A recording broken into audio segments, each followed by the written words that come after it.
Guys ఎలా ఉన్నారు? ఇది తిరుమల కంటిన్యూషన్ వ్లాగు. వెడ్నెస్డే చెప్పాను కదా, అలిపిరి నుంచి అందరం నడుచుకుంటూ వెళ్ళి తిరుమలకి అయితే వచ్చేసామనేసి. నైట్ చాలా అలసిపోయాము. సో బాగా రెస్ట్ తీసేసుకొని మార్నింగ్ అంటే థర్స్డే మార్నింగ్ 7:30కి 8కి అలా లేచి అందరం అయితే రెడీ అయిపోయాము. మా రూము తర్వాత మా అక్క బావ వాళ్ళ రూమ్ కొంచెం దూరంగా వచ్చింది. సో మేమందరం రెడీ అయిపోయి మా అక్క వాళ్ళ రూమ్ దగ్గర లగేజ్ పెట్టేసుకొని ఇంకా టిఫిన్ అయితే తింటున్నాం అనమాట. మా రూమ్కి డిపాజిట్ అమౌంట్ అనేది వితిన్ 7 వర్కింగ్ డేస్లో పడుతుంది, లేదంటే 24 అవర్స్లో పడుతుందని చెప్పారు. సో ఇంకా మేము టిఫిన్ తినేసి ఇంకా మా అక్క వాళ్ళ రూమ్కి అయితే వెళ్తున్నాము. అక్కడే ఇంకా ఫోన్స్ అన్నీ పెట్టేసి ఇంకా వెళ్ళిపోదాము అనేసి. మొబైల్స్ లాకర్స్లో కూడా పెట్టుకోవచ్చు, కానీ మళ్ళీ అదంతా ఎంత టైం పడుతుందో ఏమో అనేసి అనుకొని ఇంకా రూమ్లోనే పెట్టేస్తాము అనేసి అయితే అనుకున్నాము. ఇంకా ఏంటంటే మధ్యాహ్నం లంచ్కి వెంగమాంబ అన్నప్రసాదంలో తిందామనేసి అనుకున్నాము. ఎందుకంటే మేము రూమ్ నుంచి బయలుదేరేటరికి టైం అయితే 11:30 అలా అయింది.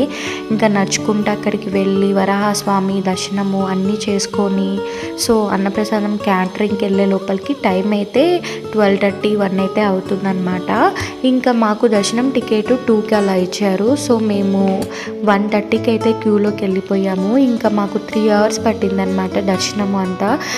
లైన్లో చాలా ఫాస్ట్గానే వెళ్ళిపోయాం, కానీ ఒక కంపార్ట్మెంట్లో 45 మినిట్స్ ఆపారు. దానివల్ల మాకు 3 అవర్స్ పట్టింది, లేదంటే 2 అవర్స్కే వచ్చేసే వాళ్ళమేమో. అంత జనాలు కూడా లేరు ఆ టైంకి తిరుమలలో, ఎందుకంటే ఇప్పుడు ఎగ్జామ్స్ టైం కదా. సో అంత రష్ అయితే ఏమీ లేరు, చాలా బాగానే జరిగిపోయింది దర్శనం కూడా. ఇంకా లడ్లు తీసుకొని రూమ్కి వచ్చేసి సర్దుకొని బ్యాగ్ అంతా రిఫ్రెష్ అయ్యి స్టార్ట్ అయ్యేసరికి తిరుమల నుంచి తిరుపతికి టైం అయితే 6:30 అయిపోయింది. బస్సులో అయినా సరే జీప్లో అయినా మొత్తం ఒకే రేట్ అనమాట. మనిషికి 110 రూపీస్, పిల్లలకైతే ఇద్దరికి కలిపి 110 రూపీస్ అయితే అడుగుతున్నారు. సరే జీప్ అయితే కంఫర్టబుల్లే, పిల్లలు ఎక్కడైనా ఆపమన్నా ఆపచ్చు అనేసి మేము జీప్ అయితే మాట్లాడేసుకొని తిరుమల నుంచి తిరుపతికి అయితే రిటర్న్ అయిపోయామన్నమాట. సో నైట్ వ్యూ అయితే చాలా బాగా అనిపించింది. ఇంకేంటంటే తిరుపతికి వచ్చేసరికి టైం అయితే 8 అలా అవుతుంది. సో ఇంకేమైనా తిందాము నైట్కి డిన్నర్ అనేసి ఇక్కడ హారిక మెస్ దగ్గర ఆపేసాము. మా అక్క మా బావకి ఇది తెలుసు, చాలా బాగుంటుంది టిఫిన్ అని చెప్పింటే మేము ట్రై చేద్దామనేసి ఇక్కడే ఆగామన్నమాట. ఇక్కడ నిజంగానే టిఫిన్స్ చాలా బాగున్నాయి. హోమ్ మేడ్ దోశలాగా చట్నీ అయితే సూపర్గా అనిపించింది. ఇంకా అలా అయితే మా తిరుమల వ్లాగ్ అయితే కంప్లీట్ అయిపోయింది. వీడియో కానీ నచ్చితే లైక్ చేయండి.